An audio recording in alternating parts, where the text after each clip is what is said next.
सिर्फ यही बचा है। अब आप इसे बेचने की बात कर रहे हैं? मेरे जीते जी ऐसा कभी नहीं होगा। भोला अपने दादाजी से बहुत प्यार करता था। उसे जब कोई परेशानी होती तो वो अपने खेतों के बीच उस वृक्ष के नीचे जाकर बैठ जाता और वृक्ष से बातें करता, क्योंकि जब वो छोटा था तो उसके दादाजी पूरी दोपहर उस वृक्ष के नीचे भोला के साथ खेलते।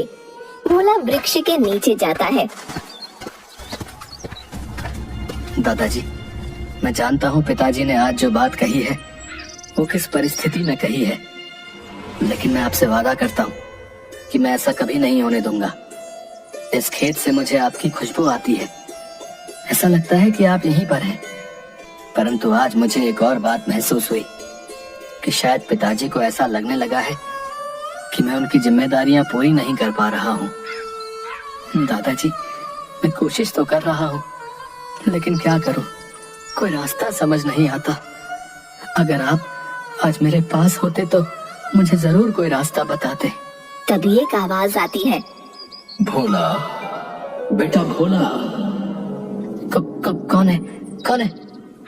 मैं हूँ बेटा। क्या तुमने मुझे नहीं पहचाना? आप कौन हैं?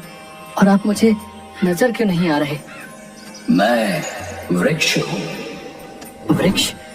आप बोल सकते हैं? ये कैसे हो सकता है? हाँ बेटा, मैं बोल सकता हूँ और सब कुछ सुन भी सकता हूँ। मैंने तुम्हारी सारी बातें सुन ली और बचपन से तुम्हें देखता आया हूँ। मैंने तो तुम्हारे दादा का भी बचपन देखा है। क्या आप सच कह रहे हैं? हाँ बेटा, मैं सालों से यहाँ पर हूँ। परंतु आप बोल कैसे सकते हैं? आप तो एक वृक्ष हैं। बेटा, मैं एक शापित ऋषि हूँ। शापित ऋषि? मैं कुछ समझा नहीं। अगर आप ऋषि हैं तो आप वृक्ष कैसे बन गए? और इतने सालों से आप चुप क्यों थे? 100 साल पहले मैं ऐसी जगह पर अपनी कुटिया बनाकर तपस्या कर रहा था। तपस्या करते करते मुझे लगभग 20 साल हो चुके थे। मेरी तपस्या के फल का समय निकट आ रहा था। तभी एक दिन एक राक्षस ने धोखे से मुझे जल में मदिरा मिलाकर पिला दी और मैं बह गया, जिसके परिणाम स्वरूप मैंने अपनी तपोभूमि पर एक स्त्री के साथ संबंध बनाया, जिसके परिणाम स्वरूप मेरी पत्नी ने मुझे श्राप दे दिया और मैं एक वृक्ष के रूप में यहाँ पर स्थिर हो गया। आपने पहले कभी ये बातें किसी से कही हैं? नहीं बेटा, मैंने आज तक ये बातें किसी से नहीं कही। तो आज मुझसे क्यों कह रहे हैं? मैं आपकी क्या मदद कर सकता हूँ? तुमने तो मेरी मदद कर दी है। वो कैसे? आज मुझे शापित हुए पूरे 100 वर्ष हो गए हैं।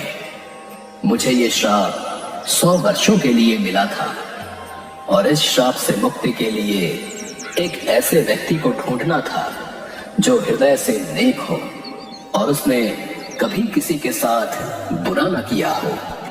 फिर आपको वो व्यक्ति मिला? वो व्यक्ति तुम ही हो और अब तुम मुझे इस श्राप से मुक्त कर सकते हो। अब वो कैसे? मुझे अपने हाथों से थोड़ा सा गंगा जल पिला दो। मैं अभी लेकर आता हूँ गंगा जल। भोला गंगा जल लेकर आता है और वृक्ष के चारों तरफ जल डाल देता है। गंगा जल पड़ते ही वो वृक्ष एक ऋषि के रूप में बदल जाता है। तुम्हारा बहुत बहुत धन्यवाद। आज तुमने मुझे श्राप से मुक्त कर दिया। मैंने तो वही किया जो आपने मुझे करने को कहा। मैं तुम्हारी इस दयालुता के लिए तुम्हें कुछ देना चाहता हूँ। मुझे कुछ नहीं चाहिए। मैंने जो 20 वर्ष तपस्या की थी, उस तपस्या का आधा फल मैं तुम्हारे इस खेत में डाल देता हूँ। ऋषि भोला के खेत में घूमने लगते हैं और उनके शरीर से अलग अलग रंगों की किरणें निकलकर उस खेत में प्रवेश करने लगती हैं। बेटा भोला, अब तुम्हारा यह खेत कोई मामूली खेत नहीं है।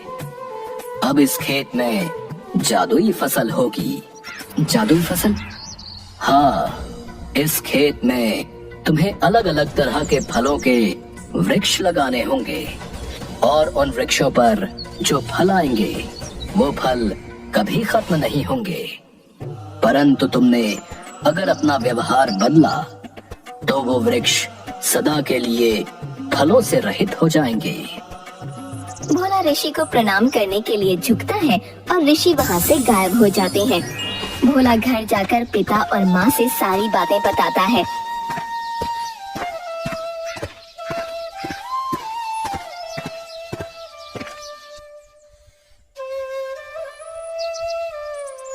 जैसा ऋषि ने कहा है, चलो हम इन पैसों से फलों के अलग अलग पेड़ लाते हैं और अपनी जमीन में लगा देते हैं।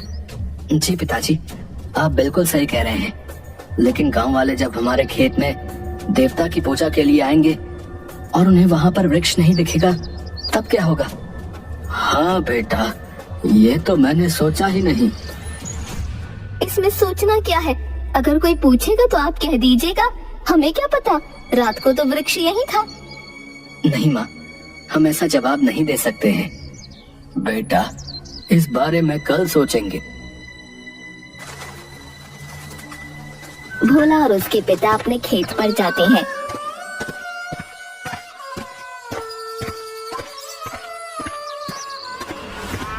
और उनकी आंखें खुली की खुली रह जाती हैं।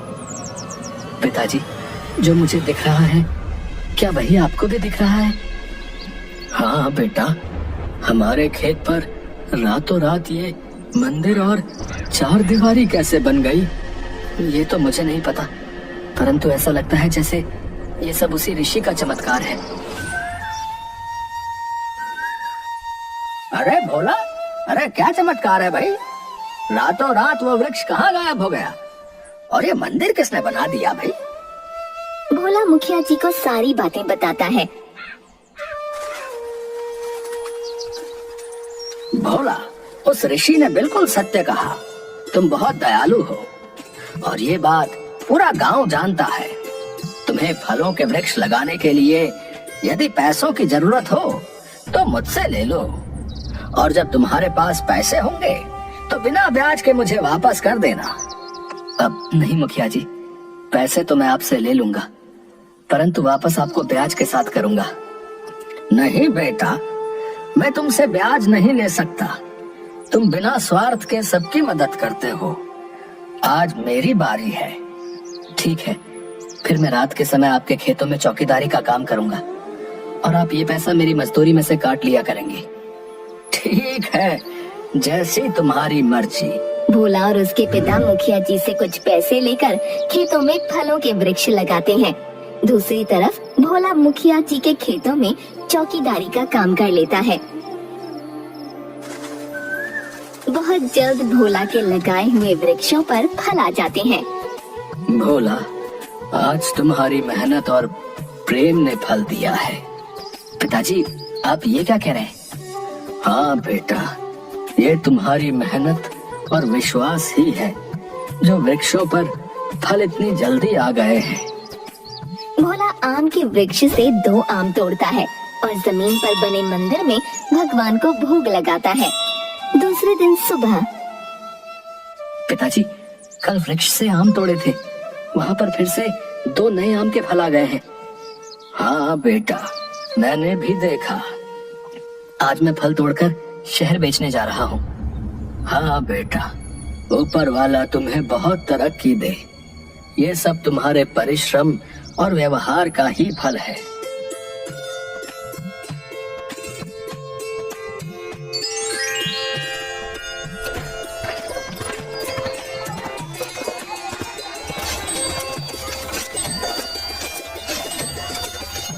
माँ, पिताजी, हमारे फल शहर में हाथों हाथ बिक गए और ये देखिए कितने पैसे भी मिले। दूसरे दिन शाम को। बेटा, तुम्हारी मेहनत देखकर भगवान ने हमारी किस्मत बदल दी। भोला रोज फल बेचकर अच्छे पैसे कमाता और उसके घर की स्थिति बहुत अच्छी हो गई। अब तुम जितना पढ़ना चाहती हो उतना पढ़ो। हमें पैसों की वजह से तुम्हारी पढ़ाई बंद करने की कोई जरूरत नहीं है। भैया, मुझे माफ कर दीजिए, मैं नहीं जानती थी कि आपने पढ़ाई क्यों छोड़ी और मैंने हमेशा आपके साथ कितना बुरा व्यवहार किया। अरे पगली, तू तो मेरी छोटी बहन है। अगर तू मेरी बड़ी बहन होती